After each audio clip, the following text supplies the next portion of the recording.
এই বোন দাঁড়া, আমি আসতেছি। উফ উফ। ওর এত বড় সাহস! এই নে। ভাইয়া ওটা ফেলে দিলে কেন? ওটার ভিতরে মুক্তা থাকতে পারে। হ্যাঁ, তুই তো আসলে সত্যি কথা বলছিস। এটা তো আগে ভেবে দেখিনি। চল চল চল চল। হ্যাঁ, আমার কপাল কি এত খারাপ, আমি এখনো একটা পেলাম না।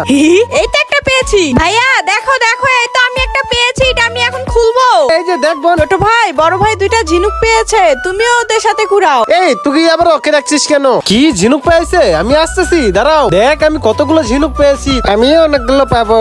এই তোকে কুড়াতে হবে না, বালতি আমাকে দিয়ে দে। এই নে, অনেকগুলো যন্ত্রপাতি আনছি। কে কোনটা নিবি নিয়ে তাড়াতাড়ি খুলে ঝিনুকগুলো বের কর। এই তো আমি অনেকগুলো মুক্তা পেয়েছি। ওরা দেখার আগে এগুলোকে আমি পকেটে ভরে নি। হাই রে কপাল খারাপ, একটাও মুক্তা পেলাম না। না, পেলাম না। আরে মুক্তা পাস নাই তো কি হয়েছে? চল এগুলোকে রান্না করে খাওয়া যাক। অনেক মজা হয়েছে তো। তো বন্ধুরা, তোমরা কে কে ঝিনুকের ভিতরে মুক্তা দেখেছো তা কমেন্টে বলে যাও। আর তোমরা যদি এই ঘরটাকে মন থেকে ভালোবেসে থাকো তাহলে আমার এই ভিডিওতে লাইক দিয়ে চ্যানেলটা সাবস্ক্রাইব করে দাও।